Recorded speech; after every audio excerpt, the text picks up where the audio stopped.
Welcome to the Office Latte podcast, where we go beyond the boardroom to explore new conversations on life and career. I'm Erin Kennedy, CEO of Professional Resume Services and wife, mother, sister, daughter, aunt, and friend. Now, let's dive in.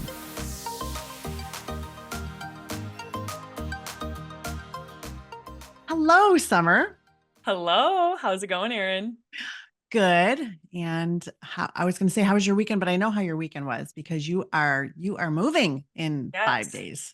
It's finally happening. I know we mentioned this a little last week, but now it's like we're to the thick of it. We got the apartment. I think I mentioned that last time, but we are moving and grooving, and I'm so excited. I feel like now I'm just like excited a little. Yes. Like, there's things that I'm like, okay, I just have to get through this week is really what I'm telling myself. Oh my Get through this gosh. week, Yes. and then I'll be settled, and then I have a few days off, and that will be a good break. And you have that long drive.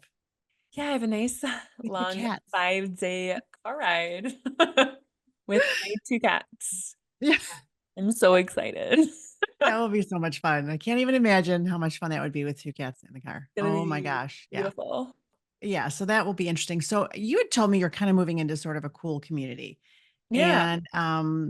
And so I was thinking, you're moving to this new place. You don't know anybody there. I mean, you have a sister, but she's 8 hours away or 7 hours away.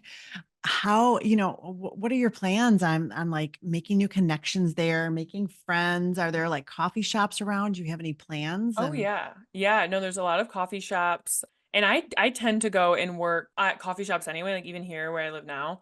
So definitely gonna be like doing coffee shops, maybe like some yoga, studios. I feel like that's how I met people too in the last city I was living in. And I think that, and then also too, there's like these really cool, I wouldn't call them a trend, but these cool things that are beginning in a lot of major cities and at least the United States. I don't know about anywhere else, where women are like creating Facebook groups or whatever they are. And it's like, say, Walker's Club of, LA or Walker's Club of Miami. And Ooh. it's like a bunch of young girls and they'll have like age brackets as well. Not like age brackets, but like kind of so you can find people like around your age or maybe like something in common. So I think I'm like considering maybe joining one of those, doing a meetup Love like that. that. I'm always open to that Yeah. stuff. I'll jump right Yeah. into it and just go introduce myself. So I'm excited. It'll be fun. Before we jump into the interview, I want to tell you about Baily Hancock, and she's our next guest, and she is pretty awesome. So she's a connection strategist, keynote speaker, host of the Seeking the Overlap podcast. She's a self-described professional friend maker, which I love. She's got that on her LinkedIn profile, and it just drew me to her because I was like, oh. Yeah. So she's a professional friend maker. She teaches people how to build, nurture, and leverage relationships to navigate challenges and thrive during transitions. So she's also a connection-centered thought leader. So I love, one of the reasons I wanted to reach out to her is because I know with our clients reaching out to a decision maker, reaching out to somebody at a company or somebody who works there or reaching out to the HR person or a recruiter is hard. It's not easy. Yeah. It's not easy. Even if you're just doing it in the email, or I mean in a DM and you're like, oh, just, it's still hard. And so how do you do it without seeming pushy and, without the big ask, especially if you want, if you're trying to get into that company. So, but I think Baily has all the answers for us. So I'm pretty excited to talk with her. Yeah, me too. I think this is going to be I feel like I don't want to, sorry. I feel like I'm trying not to use the word excited. I know. Enthused. Yeah. I'm literally want to keep this in. You just keep it in. Keep it in. People make mistakes in podcasts. Exactly. I am enthused. Enthused? Is that the word? Enthused. Yeah. No, I just feel like I have like, I don't want to say I have a lot to learn, but I feel like everything that when I was like researching about her and everything, like I'm like, oh, okay. Like, I'm so curious of what her perspective is and her take is, because I'm not necessarily scared of like the reach out aspect. I'm more like, am I even saying the right thing? Or do I sound like a salesman, or do I sound like a weirdo, whatever? I don't know. Like, whether it's in business or in friendship. So I'm excited, like the career aspect of it all, to kind of see the best way to be a super connector, as some people call it, and just like her whole thing. I feel like she's got it down. So I'm enthused I to am hear about it. enthused as well. And how to, build those relationships and even friendships. That's something I do want to, even though it's Yeah. it's not as much work related, but I did want to get into that because, now I'm Ben in my 50s. It's different. You're at a different level in your life, than Yeah. you were when you were a teen. And then in your 20s and your 30s, as you get older, your friendships change. Yeah. And so yeah, Totally. I'm interested and enthused in talking to her about that too. All right. All right, let's jump in. Baily, hi. I'm so glad that you agreed to talk with me today. I've never met a professional friend maker before. And as it says on your LinkedIn headline, so that really drew me to you. Summer and I were talking about a lot of different things before this call, and not only, what I want to kind of dig into as far as, you know, making new connections on LinkedIn and things like that, but also later in life, meeting different people and different friendships. But for now, let's talk a little bit about, I mean, how did you get into this, becoming like a super connector and everybody's friend type thing? How, what led you to this? It's something that I have been my whole life, long before I gave it a name. And the title professional friend maker came at about 10 years ago. I was doing business development and marketing partnerships for a company called General Assembly, which did continuing education for tech, business, and design skills. Mhm. And my job at the time was as the campus marketing producer. So I had a lot of hats, but one of them was getting people to come to the physical location where we taught all these classes via events or workshops, and then making them want to learn more, and then hopefully signing up for one of our bigger programs. So the way that I figured out how to do that very early on was exchanging our beautiful space in Santa Monica for events to come in and host their groups and their events there. So I was connecting with all of these local community groups who had tons of programming, but no place to do it. So our exchange was you get a venue, I get the emails of attendees, and obviously get the bodies in the space. So that became my whole MO as it related to growing the campus and the community. And my nephew at the time was 4 years old. And he one day asked me, Aunt B, what do you do for a living? And I said, well, I guess I kind of make friends for a living and then figure out how to help them learn to play together. And he was like, that's not a job. I was like, actually, it kind of is. And so It's really the what I do. title, Yeah. it's literally like in a 4-year-old's terms, what I do. Mhm. And I gave myself the kind of nickname title of professional friend maker. And recently, my husband was reading my latest bio, which there have been many, many iterations in the last decade. And he said to me, it's so funny, your bio's changed a billion times, but professional friend maker has always been included. And I realized that has been the through line of everything I've ever done, from my very first career out of undergrad, which was doing seminars and conferences for the accrediting body for college business schools, AACSB International, to being the campus marketing producer at General Assembly, to running after school programs at a startup I worked at before that, to working at an ad agency doing partnerships, to running my own business as a collaboration consultant, and now connection strategist. So all of these jobs have had different titles and different outcomes and different goals, but the mode of which I took to achieve those was always through my friends and through my connections and meeting new people. So Right. it's been part of who I have been my whole career, and even before then, my entire life. I'm just now realizing, oh, that is my sweet spot. That Yeah, is that's who I nice. am. Hmm. I know, and you're so good at it. I was reading your newsletter, which we also talked about, Summer and I did, and it's just packed. And you get into, which I do want to get into this part a little bit more later. You get into how you can be friends. Well, we can even talk about that right now, but how it's okay to have good friendships at work or good friendships on LinkedIn, having these two types of friends, your personal friends, your professional friends. I just thought that was, you hear so much about, keep your friendships at work here and then keep your home stuff here. And you're with work friends 8 hours a day. I mean, how is it? Way more Yeah. than your quote unquote real friends. Right. Right. I know. I know. So, okay. So back to, so then so you kind of had this theme throughout your career that you ended up here. So then how did you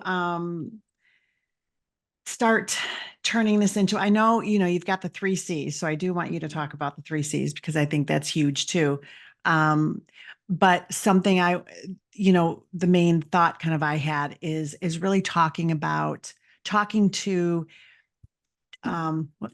job seekers, people wanting to connect with people on LinkedIn or wanting to reach out to decision makers on LinkedIn and not knowing what to say, or being nervous about it or not wanting to seem like a pest or not wanting to do the huge ask, or it's just hard to reach out sometimes.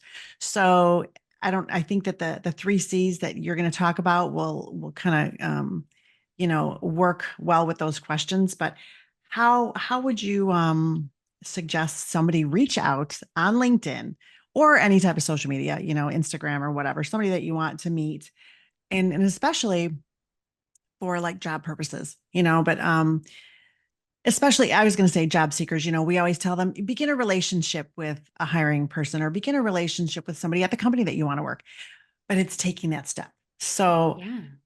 what do you recommend? I mean, as far as taking that step to begin Well, a relationship. you did a great job. You reached out to me on LinkedIn, and I would say A+ job, because Thank what you did was you clearly at least scanned my profile, you. Mhm. right? Like you don't have to memorize things. You don't have to go 10, 15 years back into somebody's Right, career to have something to say that immediately lets the person you're reaching out to know that this is not a copy paste message, right, because that is what usually it feels like when somebody right. reaches out.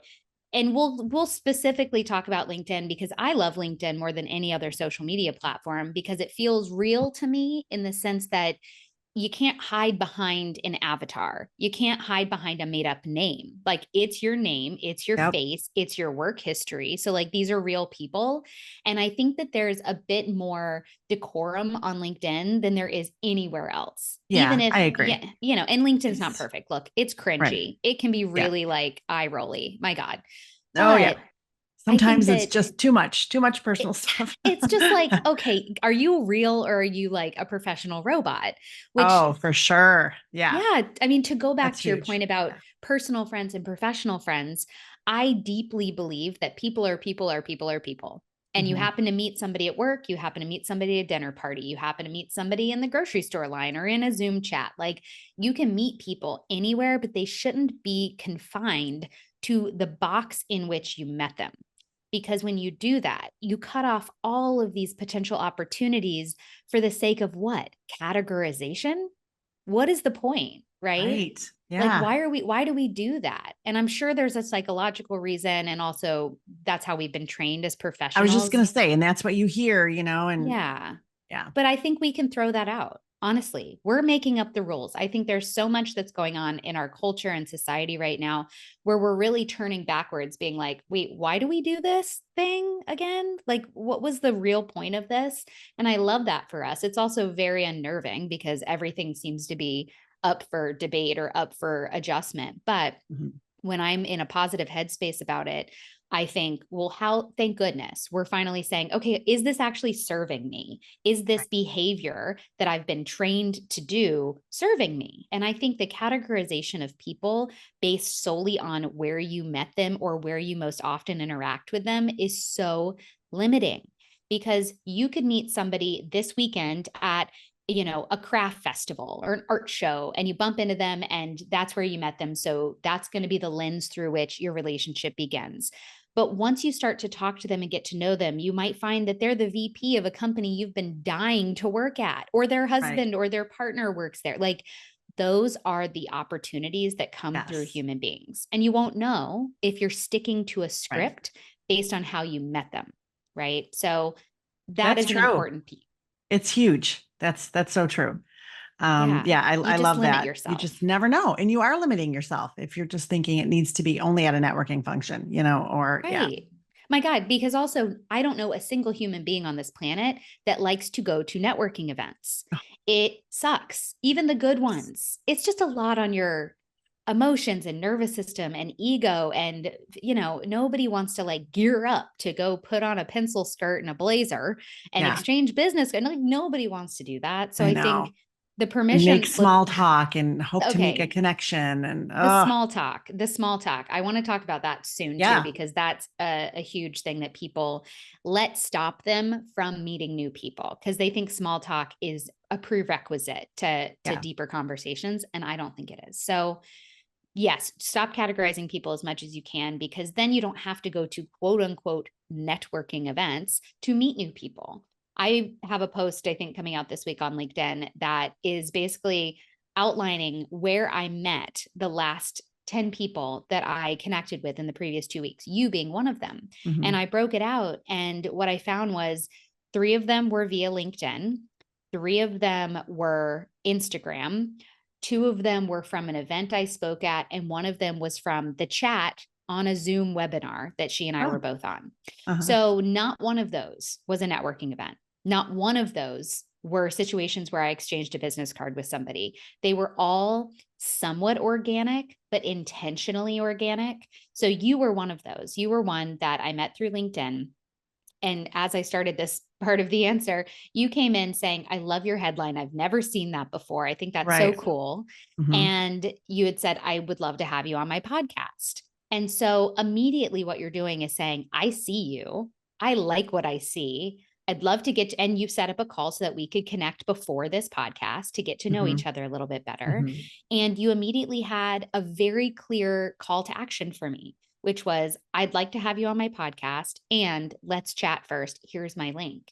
mhm, So I had to do very little in the way of mental gymnastics for this. I didn't have to try and figure out what your motive was. Why is she reaching out to me? We don't know each other yet. Like, no, you made right, it right, super clear. So you made it extremely easy for me to say yes or no based on my goals and what I yeah, was trying to do at the time. So for your listeners, if you're going to reach out to somebody, let's say LinkedIn DMs, which is great, like people are open to that. right, I think give their profile a scan. I always say, read their about section, read what their latest job is that they're doing, and then yeah, read their last like 2 most recent posts and go scan what their featured section has if they've got something in their featured section, because that's telling you they really want me to read these 3 posts or right, however many are right, in there. Like they've right, chosen this as a yeah, representation of themselves. So just do 5 minutes of recon. Okay. 5 minutes. mhm, And then in the message, spell their name right, because I'm a Baily with no E. So I get my name misspelled all day, every day. I don't even see it anymore. But when somebody gets it right, I do notice. I'm yeah. like, oh, they You took know the how many time. times I spelled your name with an E and I go, no, and back up with the, with the Y? See, I most know. people just like gloss Yeah. past it because mine's not the traditional way to spell a name. But Mhm. again, going back to this whole like upending cultural norms, there are so many versions of names now. Right. Most parents, at least in the last 25 years, have not Yes. stuck with conventional spelling. So this is Right. only going to continue to be a thing. Yeah. So spell their name right, show them that you did a tiny bit of homework into them, point out something that drew your eye to their profile or the reason you're reaching out. Even better if you have a mutual connection to say, oh, I see we both know so and so. I know them through this. How do you know them? So you have proof of concept, not proof of concept, but proof of like social proof that you're a real person with real friends. Right. And then tell them what you want. Don't just say, I'd love to chat sometime. Mhm. Like, about what? What do you want to chat about? What are you trying to get from them? It could probably be done via email initially, right?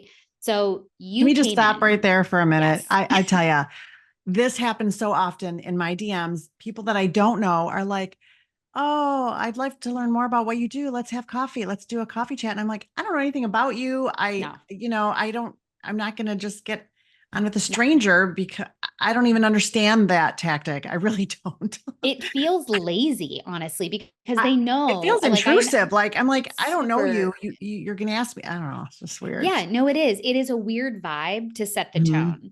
So the easier you can make it for the other person to say yes to something, the more likely they're going to say yes. So if I were reaching out, What if they yeah, don't know? Because you had said, oh, I see we both have this person in common. Or what if they don't have anybody in common? What if they're, that's okay. they love this ABC company. And so they see, oh, Baily where has this position that I want too. Mhm. How do they, how would you recommend that they reach Yeah. out? I think still finding an overlap between you and the other person. So my company is called Overlap Collective. My podcast and soon to be book are Seeking the Overlap. And the whole thing is about finding the overlapping part on the Venn diagram between you and the other person. That's my whole philosophy of how to connect with people. You start with what you have in common and then work your way out from there. So you can probably find something. So look at their profile. If they have a website, go to their website, Google them. If you can't figure it out, you're like, okay, I got to find something. Even if you semi make it up. Yeah, I was Even going if to you're say, like, or read their posts and, if they have exactly. them and, Yeah. oh, they went to this school or, oh, they went to that baseball Anything. game or, oh, they You went, could yeah, say, that's, oh, my yeah, cousin went there. yeah. Whatever, right? You're just trying to help them feel like Great that you're tips. not a total stranger to them. Right. Okay. And if you are making an ask, like I'm trying to apply for a job at this company you work at, you could approach it. You should always be transparent. I think people can see through it. And if you're not transparent right off the bat, if your second message is like the more clear ask, that to me feels like a bait and switch in a way. So I'm a big proponent, find the overlap, do a little bit of homework on them, point out something that you have in common and say, I'm reaching out because I'm applying for a role at this company that you work at or somebody at. And I'm so curious if you have any insight into what it's like to work there. Or like, don't make the hard ask of, will you hand my resume to the hiring manager? Right. That's obvious that that's what you want. Everybody knows that that's what you actually Right. want. That's what it is. Instead, Yeah. you could ask, what's an average day in the life like working there? Or what's your favorite thing about working there? And what is the most challenging thing about working there? Like, what's something your team is looking forward to? Like, ask for inside scoop. I was going to say, or way. any insight into this type of a role or, Yeah. yeah. I mean, you could say like, if I were your cousin and I was applying for the job, what inside scoop would you be willing to give me? Or anything like that, that also lets them decide how much to share, how much not to share. Because also, if you think about it, unless they're on the specific team that you're applying to be on, it's highly likely they don't know anything about the role or the team, right? Especially if it's a larger company. True. So Yeah. maybe keep it a little more macro and like culture wise of the company, because that's also going to be great insight for you, right? Yeah. Like, forget the introduction. That's going to be really helpful for you to hear from somebody that's in it day in and day out. What's their favorite part of working there? And what's the most challenging part of working there? That's going to tell you a lot too. And even if the conversation ends there, you will have a little bit more info about the company itself than you did before.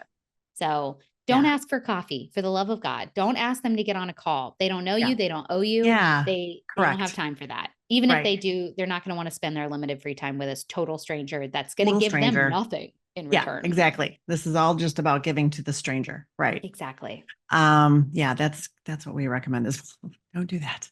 Yeah, warm it up, but I'm a huge fan, like you said, warm it up with putting it out there. They know what you want. They know what you want. You want to get in there, you want, and just putting it out there. I'm thinking about working at this company. I mean, do you have any tips or would you recommend, or, if you have a second or, something like that.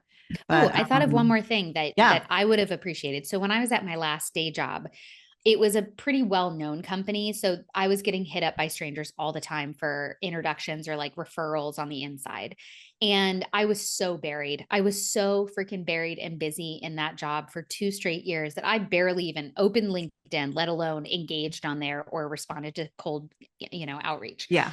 But something that you could do is ask them, hey, any insight you can give me into this company or this role, I would be so greatly appreciative. And if you have a specific referral link for employees, let me know and I will use that so that you can get credit should I be hired, right? Like at the company I worked at, I got $1,000 for every person that I referred to the company that got hired.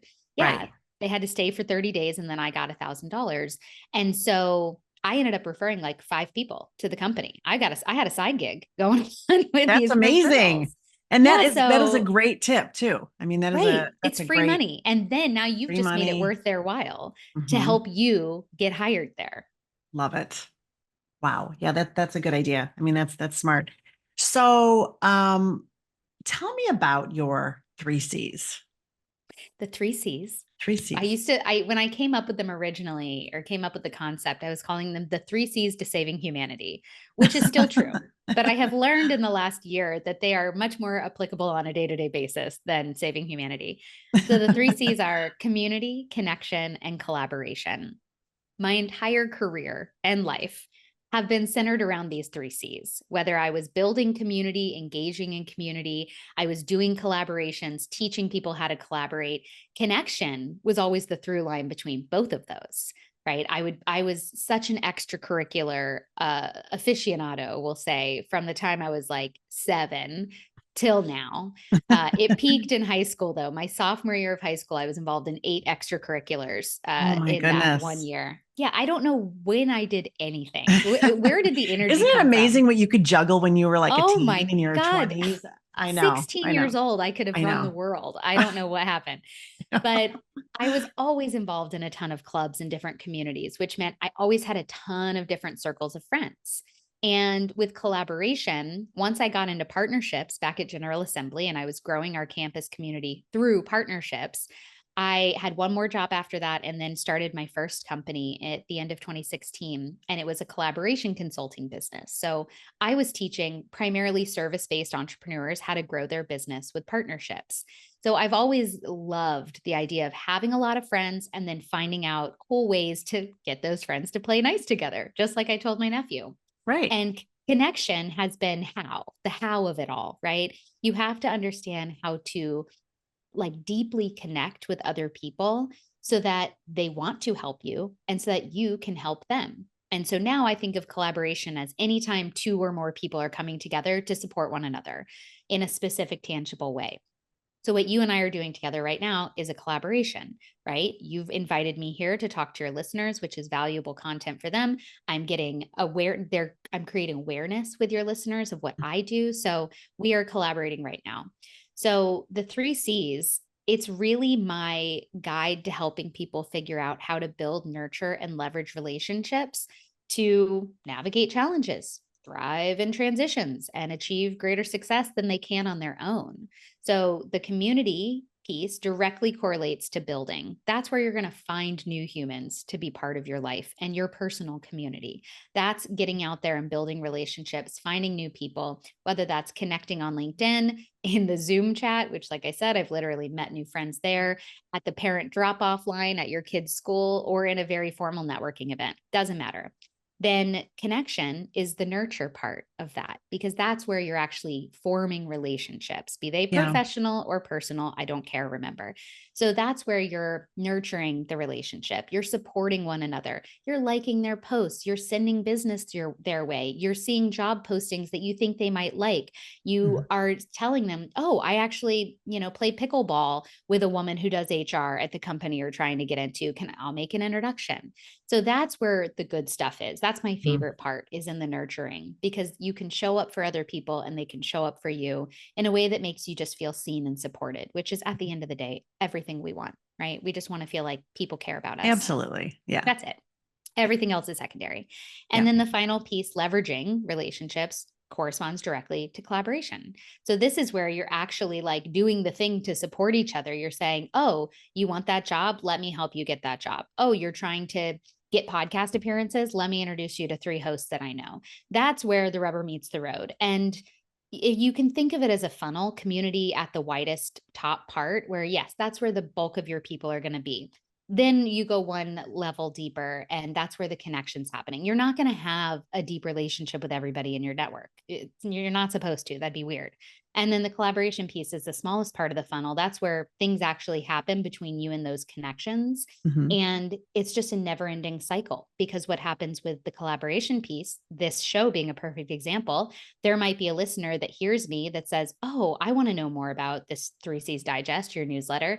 And then they go join my community. So it's just this beautiful cycle that is forever feeding into the next phase and then back to the top again. And it can be applied to anything in your life, whether you're a parent who's trying to look for support from other parents or people in their community, getting ideas and advice, or whether you're an entrepreneur and you're trying to grow a business and get the word out, or you're an executive leader who's trying to have support and lead a team, and advance in their career and get cool opportunities to leave a legacy behind. The 3 C's support any goal you have in this world, personal or professional. Wow. They really do. I mean, they're all really important, I think, in our everyday life and Yeah. making our life more fulfilled too, having those That's it. connections. Yeah. Yeah. It's the fulfillment. It really is that security of feeling like you have a support system. Like that's what Yeah. you want at the end Mhm. of the day. Yeah. You just want a few people on your side. What do you think are some common challenges that people face when they're trying to build connections or or how do they overcome them? I mean, I was thinking, of course, like shyness or just lack of confidence, but what do you think some of those challenges are? How do you help them kind of face those and get through them? Especially if they are shy. Yeah. Well, there's introversion, there's lack of Right. time, there's lack of understanding of how or where to meet people or what to say. There's lack of energy. There's a lot of things that keep people from expanding their network, and I call it curating your community. Mhm. And all of those reasons are totally valid. Absolutely, 100%. Does anybody have time to go meet new people? Not Right. really. It's something that you have to decide is a priority for you, and then you work it in. Yeah. But to go back to our earlier conversation, you don't have to go to a networking event to meet people. You could set a Right. goal to spend 5 minutes a day on LinkedIn scrolling your feed. And what I love about LinkedIn is your second degree connections. So the people that your connections are connected to, those posts show up in your feed too if your people, your first degree connections, are commenting or engaging, Yeah. or if they're tagged. So that is my primary place that I meet new people. Is I have a reminder on my calendar that says water LinkedIn, and I do it for about 15 minutes a day. I go on and I will spend about 10 minutes scrolling the feed. If I can comment on something, I will. If I can like something or share something, I will. That goes into the nurturing part of the conversation, but it also is where I see interesting new people that my people are engaging with. And Right. so the reason I engage is, yes, of course, to support the people in my network, but it's also so that my people see my connections, who they're Right. not connected Hmm. to, and then they Hmm. get exposure to new people. Yeah, I So it's love that. really, yeah, I love when I see, Bailey like this or so and so like this. Then I'm like, oh, okay. And it's somebody new who I've never seen. And I love that right. part of it, really. Well, and if you follow people whose opinions you trust, Hmm. you're going to see stuff that you like, right? It's like the algorithm is going to feed you what it's going to feed you, but we feed the algorithm with our We choices, definitely do. and it's one of those things that we think is beyond our control, but it's really not. Your actions dictate what you see more of. We are 100% controlling the algorithm on LinkedIn. You Yes. know, I was going to tell you when I first started on LinkedIn. So I had been telling clients for years, get on LinkedIn, but I never was because I don't know, a lot of different reasons, told myself I was too busy, but it was just a lot of, I don't know. I just didn't. I had that It wasn't a introverted side priority to yet me. Yeah. either, right? Yeah. It wasn't. Well, so end of 2018, beginning of 2019, I was like, okay, Erin, time to do what you're telling your clients to do. So I Right. spent 10 minutes a day. You know how you said 15 minutes a day, water. So I thought, okay, I can do 10 minutes a day. I got this. I can do this. And it was the best investment of my time. I mean, Yeah. it turned into something I didn't even know I needed as far as building a community, meeting, I was this little solopreneur just kind of doing my own thing and Right. building a team, building a business, and really not having a lot of people to ask, questions to or anything. I mean, I knew some people, but I didn't know as many as I know now. But it turned out to be the best thing, meeting these, new professional friends that are now friends, just Right. friends. Yeah. So, that's why I tell my clients, I'm like 10 minutes a day and it will be so worth it, especially, you just won't even realize how much you will end up enjoying it. Yeah. Or commenting and making sure it's a thoughtful comment, not just like, thanks, or, Right. nice job or whatever. It has to be a Right. thoughtful comment. And when you leave a thoughtful comment, LinkedIn's just going to kind of push you to the to the top and Yes. say, hey, go see this person. They're a thought leader in this, it's going to help you Yes. kind of create that brand for yourself as well. But it doesn't take a lot of time. It really It doesn't. doesn't. And you're right. It like checks so many boxes simultaneously. It's you're nurturing your network, you're growing your network, and you're establishing yourself as somebody with an opinion. Yeah. And ideally, a valuable opinion or a well-informed opinion. And I'm glad you brought up thought leadership, because that's another big component of what I teach people. I call it connection-centered thought leadership. And it's effectively, yes, you're sharing your expertise, your information, and your insights, but you're doing so from a human-centric approach where you're also storytelling and you're sharing parts of yourself and you're offering up those connection points, which are what exist in the middle of the overlap between you and other people. And that's partially why I do it too every day, is I'm trying to offer up a perspective on something that I read. So if I see somebody's post and it resonates with me and I think, yes, exactly, that is exactly what I try to say too, but in different words, which is so valuable. I will comment and say, yes, I love this so much. The way that I say it usually is this way, same difference, right? Yeah. And so you're one-upping them and you're like, yes, this is a great perspective. You're getting their post in other people's feeds by commenting on it. You're making them feel great, and you're showcasing your expertise without having to post on your own feed. Exactly. And that's the other thing. I'm glad you brought that up, is that you don't have to post big, long, you can just comment and create that thought leadership for yourself. Yeah. And it looks different. It feels different. When I'm reading somebody's comment on somebody else's post, it almost feels like it's not meant for me. Like it wasn't an intentional promotion of their expertise. I'm simply overhearing a conversation between two people and thinking, oh, that's a really smart idea. Wow, they know what they're talking about. And a fifth or sixth, or I don't even know what number we're on for reasons why you should do this, is it also, for me, helps me understand my perspective on things. So when I answer a question or I comment on somebody's post, it's often something that I wouldn't have just thought up as a thing that I might want to share in advance. Because for me, I get my ideas through other people. I can't sit in an empty room by myself and generate a ton of ideas. I need to interact with the people around me to be inspired and to also understand what I think about things. So when I can see somebody's post, or maybe they're asking a question that I can answer, I will often save that post, or I'll copy and paste the question and my response into my notes doc and have it there as potential content for later. So a lot of times my best posts that I make come out of a comment that I made on somebody else's post. Yep. Yeah. Same with me. Yeah, exactly. I was just talking about that with another career person, and we were like, oh my gosh, I get the best ideas out of a comment, even a comment somebody else had, and I think, oh my gosh, that's so true, or that's so good, or something. Well, or and I need to talk about that. Yeah. Exactly. You don't know what other people don't know about what you know a lot about.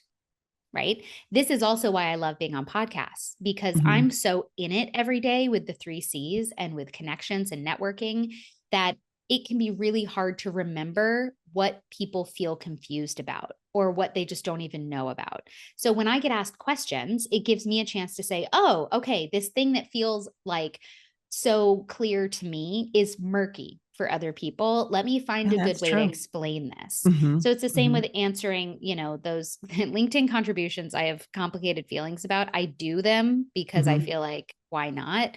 But they also feel like a bunch of garbage most of the time. So if I'm going to do an official contribution where I'm responding to one of those clearly written by AI posts, then I make sure I also copy and paste my response and use that later as content too. But that's smart. So to close the loop on the original question, which is like, there's lots of reasons why people don't grow their network. How can they do it anyway? Make it as easy as humanly possible for yourself to do, and figure out what feels easy and comfortable for you. I like being the way that I am on LinkedIn feeds, like engaging and commenting and sharing and whatever. It makes me aware of other people that I might want to follow and then connect with. It, of course, does all the things we just talked about. But I also love meeting human beings anywhere I go. So because I don't categorize people the way that we talked about at the beginning, anybody I bump into is a potential human being that's going to be part of my community, regardless of their job title or their personal life. Mhm. So if you can open your mind a bit and think about the fact that you have possibilities and opportunities to meet people all day, every day, even if you never leave your house, it just opens up the aperture of your network so much wider, because suddenly every new connection that you make with somebody is a potential new friend. It's a potential new relationship. Mhm. So if you can think of it as that, my son started elementary school last week and he doesn't have any friends yet. And he's been very nervous about that. And what I Aw. told him was, instead of seeing a room full of people you don't know and people that don't know you, think about it this way. In that room could be your future best friend. You just haven't met yet, or you haven't Aw. found the spark yet. And Mhm. honestly, I've said this for a decade plus. If you feel nervous walking into a room full of people that you don't know, imagine that that day is the day you meet somebody that becomes one of your best friends. And so now you're not connecting with strangers. You're not there to exchange business cards or find out people's titles. You're there to uncover whether one of them is your future best friend. So the vibe changes, I your love that. questions change, right? If you're like, Yeah, it really takes that nervousness out of you and puts it more into that yeah, whole friendship perspective, you know. it's like you're uncovering somebody Mhm. that you will inevitably love deeply. So it's Mhm. like you're now doing an investigation as opposed to connections or networking. You're Right. like, tell me Like, more about hmm. you. Like, Yeah, what's yeah. your deal? Like, you're trying, it's almost like a first date, right? You're Mhm. almost like, so what's your deal? What are you into? What do you do for fun? Like, what do you read? What do you do for work? Like, who are you as a person? So that Yeah. you can be seeking out to figure out, okay, is this somebody that's going to become really important in my life? Yeah. And it also just opens yourself up to other people, because when we're nervous, it's like we have 100 walls up in between us and the other people. And that's really Yeah, hard to very connect true. with somebody Mhm. that's Mhm. guarded, Yeah. because inherently connection revolves around there being some level of openness or vulnerability. And look, Yes. you don't have to tell people your life story or all of your drama or trauma, but you can show them who you are as a person. Right. Showcase your personality. Let them see what your actual friends see when you're hanging out with them, so that they can say, oh my gosh, she's my person, or Yeah. not for Yeah. me, moving on, which is totally fine too. Yeah. Yeah. You know, and there is, when it comes to social media, there is a fine line in what you share. And I found, like, when I was starting on LinkedIn, I was very, I'm a private person, and I just keep more things to myself. But I found that the more I shared, the more people connected with me. Yep. And it could, I've shared a lot in the past about renovating this old farmhouse that I live in, and just a lot of people that were, said, "Oh my gosh, I've been there," or "Tell me more." And it's finding something like that. I think that Yes. that you don't mind sharing, that you can talk about Right. how. What are you comfortable with sharing? That's the Right. thing. Like, you don't have to share what feels really close in to you. Mhm. You can just share stuff about you and your life. Your house is a perfect example. That's not too invasive, Right. right? Right. But it's Right. important to you. It Right. probably takes up a lot of your free time, right? It sure Like, did. It sure did. I mean, now exactly. we're pretty good, but yeah, for the first 15 Right. years, it And was like, yeah. exactly. And like, people love seeing the messy middle of Hmm. things. So even if it's not like hard for you, you're easy as somebody else is really hard. And you're Hmm. super vulnerable as somebody else is no big deal. So Right. remember that it's just personal to you. I Yeah. flip my mom out a lot because she's extremely private and I am extremely not. And so she sees my post and is just like, why, Baily? Why must you tell people this? And I'm like, because this doesn't feel scary or too close in for me. Yeah. There are other things that I will never share that other people might think, oh, that's no big deal, who cares? But it's Yeah. really sensitive and Right. tender for me. So Yeah. it's just about finding those connection points that you're willing and comfortable to offer up. It's like you're offering them up as almost like an appetizer to who you are as a main meal, right? It's like, here's a sample. Do you like this? Do you want more? Okay, great. So if you think of it as that, Yeah. like, what's your appetizer version of your personality or the things you care about or your business or your work? It gives people the opportunity to say, ooh, actually, I would love more of that. Can I know Yeah. more about that? And Hmm. that gives them a great opening line to come into your DMs and say, I really resonated with your post about X, which happens to me literally every day. Somebody's in my DM saying, thank you so much for sharing this thing. I really felt seen. And me too, or I've always wanted to, or my cousin or my sister or it's a connection point that people can really say. I love getting those too, when they read it and they're like, oh, I've been through that, and it's like, oh, I know, I hear you. Because again, what's it making you feel? Seen. Yeah. Like that again, period. That's all we want. We want to feel safe. We want to feel like people like us for who we really are and that we're going to be received by other people. And if you stay guarded forever, nobody can get in. Yeah. They can't see you because you're literally hiding. Right. That's so true. Just remember that. And introversion, I'm a very extroverted introvert. I think introverts or people who are neurodiverse, who just like the idea of small talk or big rooms full of people is just like a hard no. You can do it again in a way that feels comfortable for you. And I always say, like, if you do find yourself in a circumstance in which there's a lot of people and you're like, I don't even know where to begin. Just set a goal for yourself to talk to 3 people in that room, maybe even 2. And if you go past 2, then congratulations, you're an overachiever. And if it's online, maybe you decide 1 person a day. I'm going to find 1 person that seems interesting to me on these various social feeds. I'll tell you what, I rejoined Threads recently, and Threads has introduced me to, I kid you not, I'm on 2 weeks back on Threads and I've probably made 25 connections. Oh, wow. And it, like, on LinkedIn too, they're starting in Threads and then ending up on my LinkedIn where we're then taking the relationship further. And it's because Threads inherently feels like a place where people are more comfortable sharing personal things or like their thoughts, because there's no videos, there's no graphics unless you want there to be. And it feels for some reason very safe and like supportive. So I have been connecting like crazy on there with people who are then finding me on LinkedIn and connecting on a deeper level.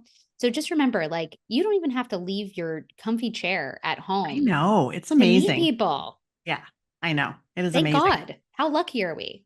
I know. It's just, remember the days of pen pals? 100%. And I had as many as I could because I desperately wanted that variety. Like, I know. Where do you live, Erin? You live where? On the East Coast? I'm in Michigan. Okay. So East and I'm in Coast, California. East, 10 years ago, you and I would have never met. Yeah, I know. Right? It just wouldn't have been a thing because even LinkedIn wasn't what it was today. And so I just think we're in this amazing moment full of opportunity to connect with people that you ordinarily would have no business knowing across the entire freaking planet. I know. My God. It is how cool so is cool. that? I know. I totally agree. Yeah. And it's just a great time to, back to the pen pal thing. I just remember, being little and there were class projects too, but keeping some of those till I was in my teens. I know. And that took real effort, right? I know, but it was fun. Well, this has been amazing. So I was going to say, I have one last question for you. What is one thing that people don't know about you? Like maybe a passion that you have or something that you enjoy doing in your off time or something that they would be surprised to learn? Oh, I mean, as a very transparent person, that is a tricky one. I will say this may not be super secret, but I have such a deep passion for all of the different metaphysical modalities. So astrology, human design, the Enneagram, numerology. Like, I love learning about all of those. I've recently gotten into the gene keys. I just think it's so fascinating. And from like a connection perspective, I collect people's information. So like my friends, I know all of their things. Like I know all their human design and their astrology and their all the things, because for me, it's like seeing the ingredients that went into baking the person that they are. And it helps me understand how to better connect with them, because if I know that maybe like they're a little more guarded, but they're really just like softies on the inside. They're tough on the outside, but softies on the inside, like a Cancer. Or I know that they're a Capricorn and goals are incredibly important to them and they're probably going to push themselves until they break. I know that like, okay, this person is super ambitious. Like, How do I Right. support them in that? Or how do I, help them not fall off the mountain as they're climbing so high? So just little things like that. I just am so curious about I people. love that. I love that. Yeah. Yeah. It's like a sneaky peek into what Mhm. makes them who they are. And Mhm. believe it or not, I don't really care what anybody else believes. For me, it's data. And also from a I am a self-reflection data perspective. person. Yeah. Yeah. Yes, Yeah. I see it as Yeah. data. I see it Mhm. as Me like, too. oh, Yeah. interesting. So you're a Mhm. Scorpio, but this person's a Scorpio. You guys are so different. What makes you different? Like, I just find it so fascinating. And there Yeah. is no end to what you can study and learn on all of those modalities. So that's like I my love it. favorite thing to read about and think about and listen to in my off time. Oh my gosh. Okay. I love it. Love it. Love it. We may have to have a talk just about astrology. Let's Just do about all those it. things. I love it. Okay. So how can people find you? Best place to go is overlapcollective.com. That is where all of my things are housed. I have a bunch of free resources and a couple paid resources. You can learn about how I work with people. And of course, it'll get you to my LinkedIn. So please connect with me on LinkedIn. It's truly my favorite place to be on the internet. And when you connect with me, don't just click follow, click connect and send me a little message that says, hey, I heard you on Erin's show. I'd love to connect. When you said this, it made me feel X, right? Like practice what we just preached, practice what we Practice just that. taught you. And also sign up for Bailey's newsletter because it's Oh, amazing. thank I you. loved I'll be honest. A lot of times I get a newsletter and I'm like, okay. I mean, even my own, sometimes they just bore me to tears. But yours, I was like, oh my gosh, this is so good. I'm just scrolling, reading Oh, through. it's a It was really great. long one. Thank It you. was, That makes me I know, so I was very happy. impressed at how long it was, but it was It's just not on so purpose. jam-packed. It was That's the thing. great. Like, I'm a Gemini rising for those of you that know what that means. And what that means is I'm obsessed with learning and information and Yeah. sharing that information. Mhm. And so my newsletters, the 3Cs Digest, it's bi-week or bi-monthly. So the 1st and the 15th of the month. And effectively, it's like a message on what I'm thinking about. And then I do a quick tip for each of the 3Cs. And then I break it out into information, inspiration, and introductions. And Love it it. really is like a roundup of all the Yeah. things and all the people that I'm connecting with. So if you love a digest roundup style where you're going to get, there's probably 200 links in that sucker, sign up. It's on LinkedIn. You can also get it at my website. Yeah, I loved it. I loved it too. Like I said, Thank you, it's Erin. That amazing. means a lot. Well, thank you very much. And I hope we get to talk with you soon. This was great. Always. Thank you so much to all the listeners. I hope this was helpful. And please connect with me on LinkedIn. Let's be friends. Yay. Thanks, Erin. Thanks again for listening to the Office Latte podcast. You can find us anywhere you listen to your podcast. You can follow the podcast on Instagram and TikTok at Executive Resumes, or subscribe to our YouTube channel, Office Latte Podcast. If you have any career questions or conversations you want us to talk about, send them to officelattepodcast@gmail.com and we'll answer them in an upcoming show. Have a great week and stay caffeinated.